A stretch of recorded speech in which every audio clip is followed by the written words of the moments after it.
La culpa no es del cerdo, sino de quien le da de comer.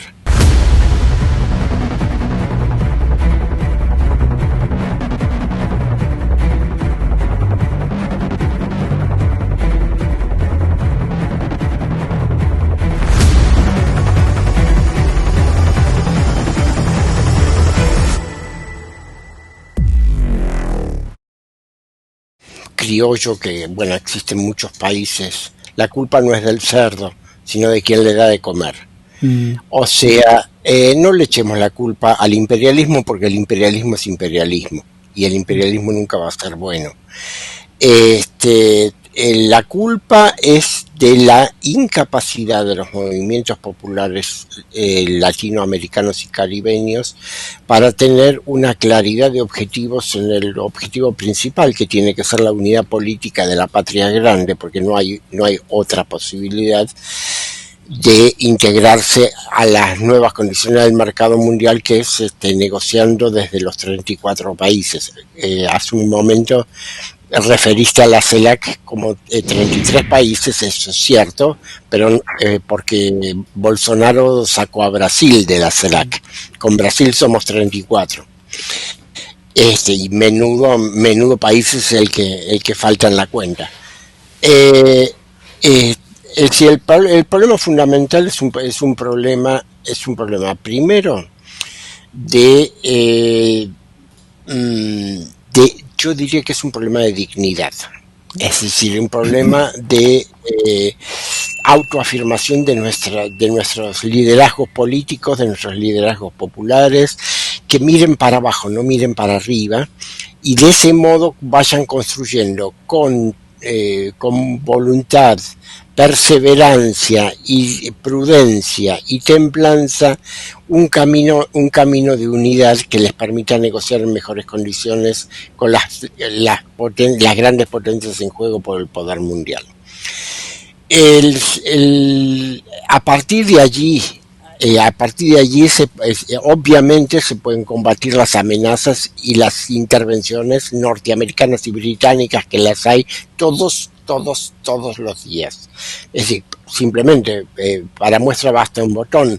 En mi país, el propio secretario de Asuntos Estratégicos de la Presidencia, el señor Gustavo Vélez, está reteniendo una simple resolución administrativa que destine los fondos ya acreditados, ya disponibles, para que comience la construcción de la cuarta central nuclear con inversiones chinas en Atucha, 150 kilómetros al noroeste de Buenos Aires. Es decir, está todo, legalmente está todo aprobado, está convenido, el acuerdo está firmado, la empresa china ha puesto el capital. Bueno, falta simplemente el hecho administrativo de que el dinero vaya de una cuenta a la cuenta de la Comisión Nacional de Energía Atómica. Este señor, muy ligado a sectores del Partido Demócrata norteamericano, lo está frenando. ahí está. Es una muestra. De Ahí está. esto pasa en todos los gobiernos, pasa en México todos los días, porque yo sigo un poco la política mexicana, pasa hasta en Venezuela, que es tan revolucionaria, hasta en Venezuela. Hay quienes por pequeños intereses de grupo o por conveniencia frenan grandes proyectos. Bueno, lo que hace falta para eso es fortalecer la unidad y que los gobiernos respondan a las necesidades populares, estén dispuestos a poner los pies en el barro. Entonces ahí van a ir avanzando, van a tener la fuerza para ir negociando con los poderes fácticos digamos, que están ahí, que tienen un enorme poder. Digamos, la inflación, hablaba mi colega de la inflación en América Latina. La inflación en América Latina es en un 90% concentración del mercado en muy pocas manos. Sea, como en el caso de mi patria, porque nosotros comemos lo mismo que exportamos, y por lo tanto las empresas alimenticias quieren todo para el mercado externo y nos aplican precios internacionales en el mercado interno, o sea, como en casos de países exportadores de commodities como Perú, por ejemplo, como Chile, porque las empresas exportadoras retraen todo el beneficio y el Estado queda descapitalizado, queda chantajeado y sin posibilidad de intervención en el mercado. Ahora, ante esa situación, la respuesta, como vengo repitiendo desde el inicio de este hermoso encuentro, es política. Es un problema de voluntad, de acumulación y de apoyarse en los que menos tienen, de estar siempre atento a las necesidades y a las demandas que vienen de abajo, porque esas son las que van a motorizar a los gobiernos en la negociación y en el forcejeo que tienen que llevar con los poderes fácticos internos e internacionales. Eh, por ese camino es posible ir sorteando las distintas amenazas. Es decir, Estados Unidos, como dijiste, Roberto, está invirtiendo en todo tipo de movimiento que pueda desestabilizar a los gobiernos populares latinoamericanos, sea la supuesta y llamada guerrilla mapuche en el sur de Chile, sea los medios de comunicación masivos concentrados y totalmente copado por el capital financiero internacional, sea los estamentos de la justicia conservadora y oligárquica que es tuerta y solamente es sancionadora para los de abajo y muy condescendiente con los de arriba, eh, etcétera. Es decir, pero eso está en su naturaleza. Si les cortamos una mano por el lado del manejo de la justicia, van a seguir por el lado de los medios, y si no, van a seguir inventando movimientos de minorías. Pero, es decir, Estados Unidos va a intentar siempre, hasta el último suspiro, va a intentar desestabilizar, dividir y fragmentar. Por cierto, creo que las empresas argentinas, o no sé quién, por orden de quién, ya pretenden darle alimento a Alemania, ¿no? Y esto me recuerda a un amigo que acabo de hablar con él hace como 2 días. Es un amigo que tiene plantíos de aguacates en Michoacán. Y entonces, Eduardo, a mí me encanta el aguacate y los aguacates son bien ricos. Pero me dijo mi amigo algo muy curioso. Bueno, pero esos son los que comes en México. Déjate, traigo unos aguacates calidad de exportación que se van para el extranjero, sobre todo para Estados Unidos. Unos aguacatotes, Eduardo. Y es justamente así, es que son unos aguacatotes. Es lo que nos está pasando a nosotros con la carne. Ahí está. Es decir, la carne que se está volcando al mercado interno argentino a precios internacionales es de segunda calidad. Es decir, ya no se encuentra ternera en las carnicerías argentinas. Es decir, lo que se encuentra es de novillito para arriba, que son carnes más duras, más fibrosas, con más grasa, mucha grasa por la cría intensiva artificial. Es prácticamente imposible conseguir aquel churrasco que yo conocía de mi niñez, bien rojo, sin nervios, casi sin grasa, que era sabroso, que tenía un sabor propio. Hoy la carne que uno consigue es de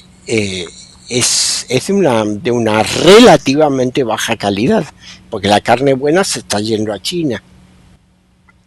Y te voy a dar un dato que a mí me asustó demasiado, porque le pregunté a este amigo, Oye, ¿y no te da miedo con el narco? Porque en Michoacán pues está el narco ahí al rojo vivo, de que te cobren derecho de piso, una supuesta protección para que no te pase nada, no, de que te secuestren, de que bla, bla, bla. Me dijo, no, al revés, nosotros le damos todo al narco y ellos se encargan de automatizar todo, empacarlo y enviarlo a Estados Unidos. Yo me quedé así, ¿en serio? Dice, ¿es en serio?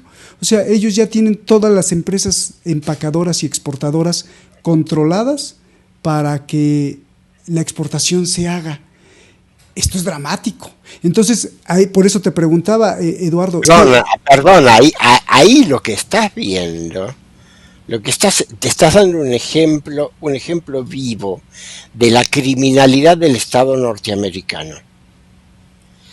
Porque si se despenalizara el consumo y el comercio de drogas, y se lo regulara estatalmente e internacionalmente en forma legal, se acabaría la epidemia en Estados Unidos.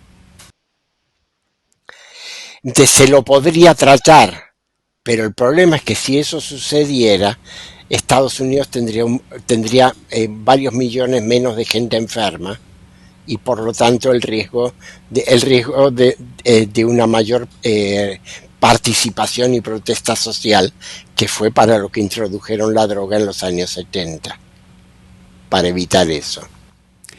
El poder del amor, Power Flower. La legalización de la droga permitiría inclusive un entendimiento entre el Estado mexicano y esos empresarios, que son empresarios criminales, pero son empresarios. Bueno, señores, ¿cómo regulamos el mercado? Pero ustedes ahora me dejan de matar gente. Claro. Tremendo. Dije, era una broma allá en la época de los 70s, cuando utilizaron la idea del amor como el Power Flower, que no era nada de amor, pero era así de todo amor y paz, y bueno, pues sí, los pacificaron con un buen uso de la droga. ¿Qué retrato haces, Eduardo? Gracias. Francisco, Javier, pues el toro es tuyo ahora. Si se nos ha escapado, por favor, dinos algunas cosas que no te haya preguntado, y si no, pues vámonos encaminando a la conclusión con las famosas cerezas del pastel. Por favor, adelante, Javier.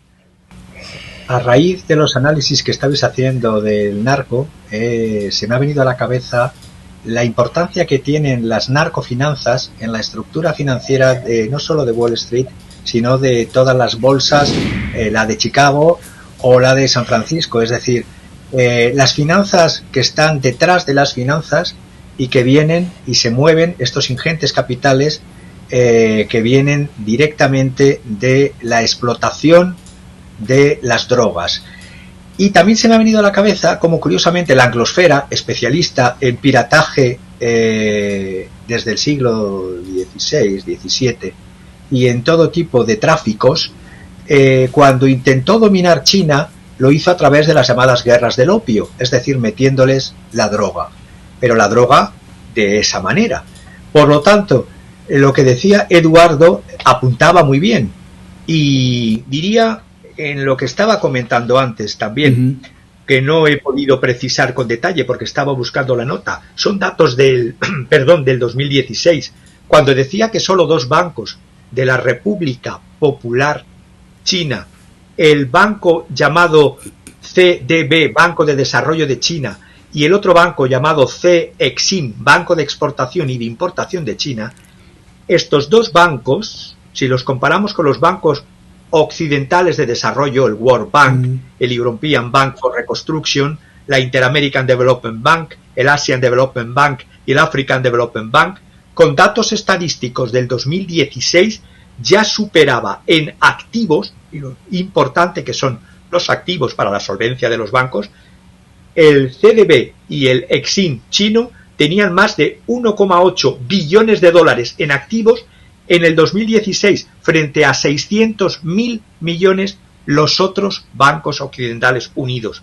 Si además tenemos en cuenta que los chinos han sido muy listos y solamente tienen el 30% de estos activos totales en tenencias internacionales, porque claro, otra cosa de la piratería de la anglosfera es que tú dejas fondos en la anglosfera que cuando quieren te los incautan y se quedan con ellos. Así que es bueno que solo tengan este 30% porque les nace el parche en el ojo, repito, desde el siglo XVI. Desde que robaban los barcos extraídos por el imperio colonial español sobre la explotación de las Américas, pues eso lo robaban los piratas ingleses con el amparo de la corona. No han cambiado. La anglosfera en su manera de actuar es así, y yo me atrevería a decir una frase de Etienne de la Boétie, que la pondría como punto final. Hay que diferenciar lo que son empresas, compañías, de lo que son bandas de malhechores. Y ya Etienne de la Boétie, en su Tratado de la Servidumbre Voluntaria, decía: los malvados, cuando se reúnen, constituyen una conspiración, no una compañía. Esto se puede aplicar al mundo de la empresa y de los negocios. Javier, pues muchas gracias. Ya te pregunté sobre las finanzas de China y Latinoamérica en el marco de América Latina. Te pregunté sobre los modelos económicos chinos y también de Estados Unidos con las manotas en América Latina. Si falta algo, pues dímelo, y si no, pues lo que también le voy a preguntar a Eduardo, la cereza del pastel. Escoge una palabra y después nos explicas por qué escogiste esa palabra. Una sola palabrita para que le pongas ahí la diana. Unión de los pueblos, y en este caso, en este programa, unión del continente latinoamericano. Es decir, la unión hace la fuerza. La anglosfera es especialista en divide et impera. Simplemente. Genial, Javier, increíble.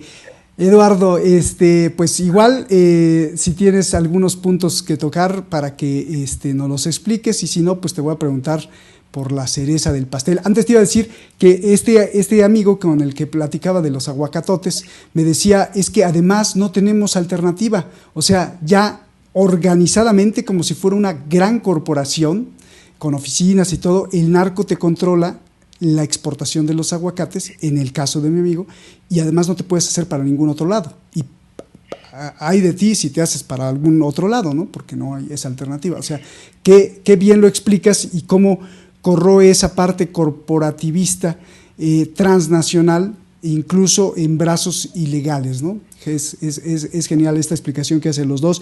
Eduardo, pues adelante, ¿no? Si tienes algunos puntos, pues dinos, y si no, la cereza del pastel. Escoge una palabra y nos explicas por qué.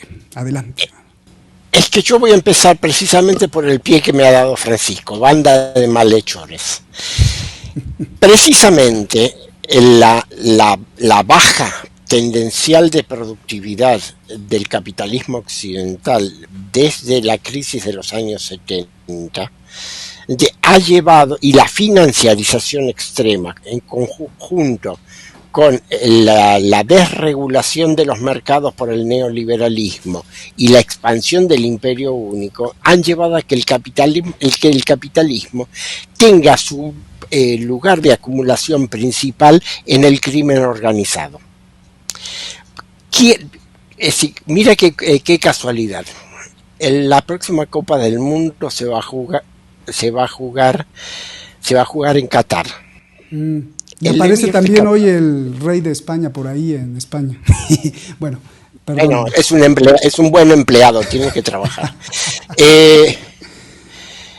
El emir de Qatar es uno de los principales traficantes de armas del mundo y estuvo involucrado en el manejo de las llamadas primaveras árabes, estuvo involucrado estrechamente en el financiamiento de los grupos terroristas islamistas a principios de los años 10.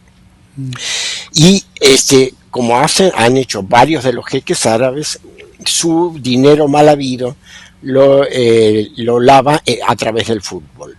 Es decir, es el dueño del Paris Saint-Germain y tiene grandes inversiones en el fútbol. De ese modo se ha puesto en relación, obviamente y necesariamente, por un lado, con mi querido expresidente Mauricio Macri, que es otro mafioso que hizo muchísimo dinero lavando dinero criminal a través de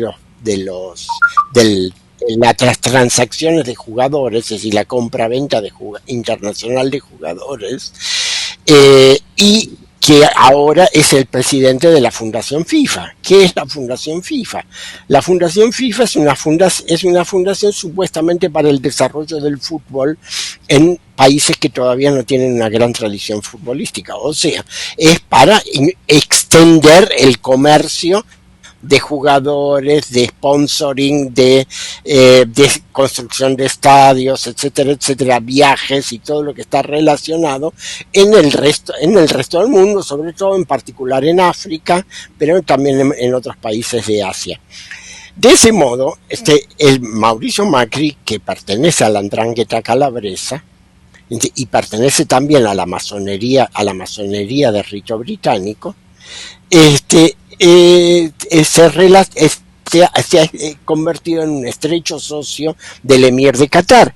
Y por allí se unifican el fútbol, el negocio inmobiliario, el tráfico de armas, y porque la trata de drogas, el tráfico de drogas, y porque no la trata de personas. Conocemos las relaciones del señor Macri con los tratantes de personas de la Riviera Maya. Entonces ese es el negocio que hoy en día estructura el capitalismo occidental. ¿Cuál es el problema?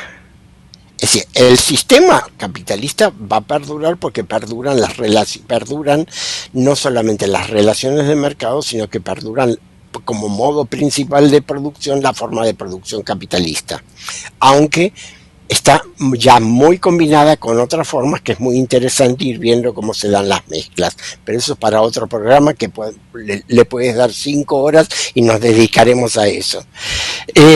Hoy en día lo que tenemos es un mercado mundial capitalista roto, fracturado, donde se han fracturado las cadenas de producción, donde con las sanciones decretadas por Occidente con el pretexto, y lo digo claramente, con el pretexto de la guerra en Ucrania, se ha dividido el mercado entre el este y el oeste,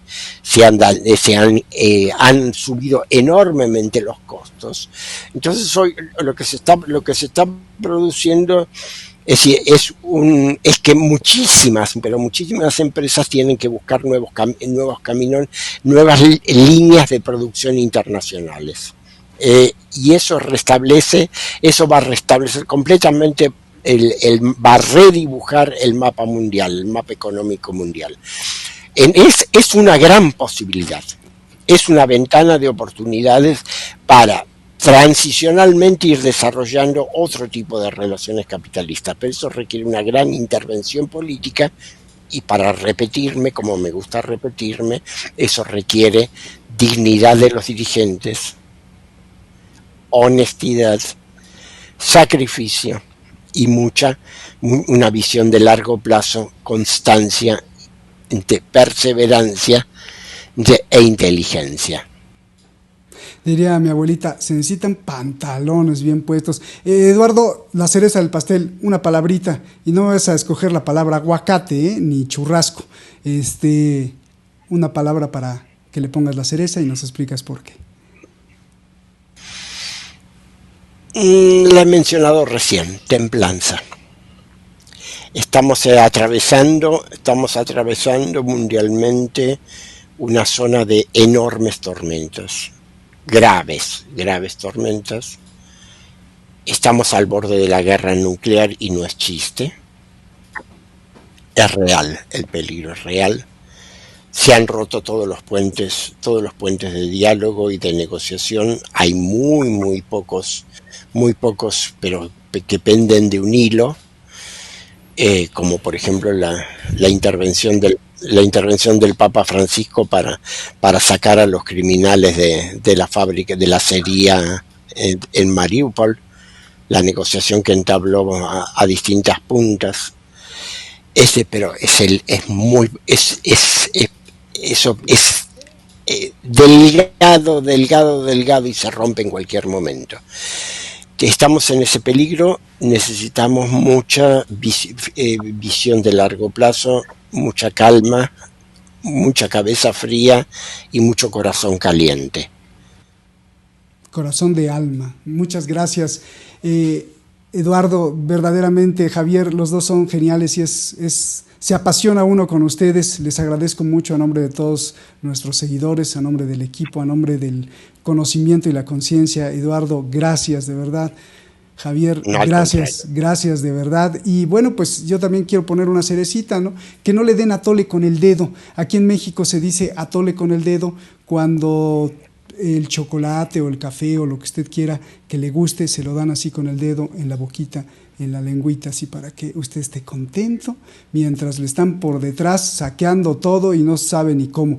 ¿Y cómo es esto? Bueno, pues recupero las palabras de Eduardo. ¿Por qué? ¿Por qué el atole con el dedo? Donde usted vea fanatismo, pasión, y que le arrastre esa emoción de decirle, no, el otro está equivocado, el otro es el perdedor y nosotros somos los campeones y el ganador, ahí, cuidado. ¿Y dónde está el ejemplo más real? La FIFA. La FIFA, cuando yo era niño, pues yo creía que la FIFA era la Copa FIFA, en donde pues el fair play, el juego limpio, qué bonito que haya competencias y competición entre equipos y la victoria y naranjas. De eso no se trata la FIFA, ya nos los dijo Eduardo. ¿De qué se trata la FIFA? Pues imagínate, de tantas cosas que mientras nos tienen aquí gritando gol y la cerveza y viva, detrás se esconden tantas cosas de podredumbre. ¿Para qué? Para manejar a los pueblos y tenerlos ahí, como dijo también Eduardo y Javier, la droga, endrogados de la mente. Javier, levantaste la mano y nos vamos. Perdonadme, una cosa muy rápida. Es que es fundamental todo lo que estáis diciendo, que se resumiría en ojo a los atajos de nuestro cerebro que pueden llevarnos a error. ¿Qué quiero decir con esto? Que las decisiones tienen que hacerse siempre en base a razonamientos lógicos y no en base a las emociones o los falsos o los sesgos cognitivos. Sesgos cognitivos, por ejemplo, un efecto halo, una persona que se presenta ante un tribunal puede dar un aspecto positivo que tape todo lo que esa persona puede hacer o haya hecho y tenga que declarar en ese tribunal. Puede ser ese efecto halo exonerante o puede ser culpabilizante, o el sesgo cognitivo de confirmación, pensar que vamos a leer solo lo que va a confirmar lo que creemos que son nuestras ideas. No, mente crítica y siempre razonamiento lógico, por favor. Y no temor a que te desacrediten, porque hay mucha gente que quiere hablar, pero dice, no, me van a criticar, mejor no digo nada. Y entonces, pues ahí se incrementa la manada de ovejas y borregos. Eduardo, un abrazote grandote. Vivan los aguacates y el churrasco. Esa es broma. Javier, abrazos gigantes y tenga cuidado con las recomendaciones que nos han hecho nuestros expertos. Nos vemos hasta la próxima. Gracias.